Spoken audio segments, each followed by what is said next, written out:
Bonjour, puisque tout ce qui va sans dire va tout aussi bien en le disant, parlons aujourd'hui de la réforme des professions réglementées, un item un petit peu complexe pour vous. Dit autrement, demain, serez-vous soigné par des médicaments frelatés, et je ne plaisante pas.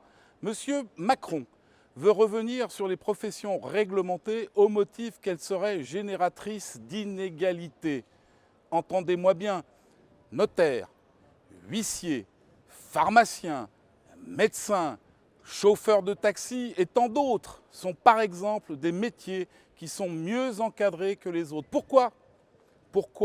Afin d'assurer aux citoyens une meilleure protection dans des domaines en général plus sensibles.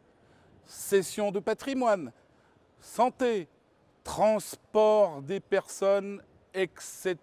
Que veulent faire M. Macron et Richard Ferrand, grand architecte de la réforme des professions réglementées? Je vous le dis, ils veulent faire disparaître ces protections qui pourtant vous permettent d'utiliser ces services sans crainte. Ils veulent obéir aveuglément aux injonctions de la Commission européenne dont l'objectif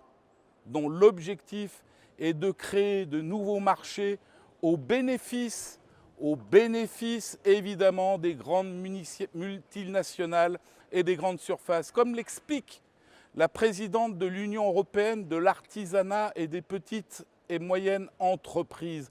Je prends du temps pour prononcer son nom par respect, Ulrike Rammer-Koller.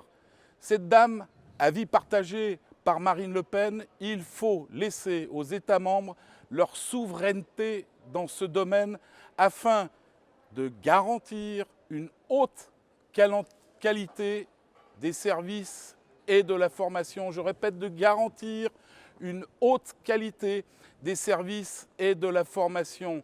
Des réformes sont nécessaires, certes, mais pas comme le soutient M. Macron, la casse de ces professions qui ont permis à la France de préserver des services de qualité face à la crise, la précarisation et la globalisation. Comme à l'habitude, chers amis, un homme averti en vaut deux.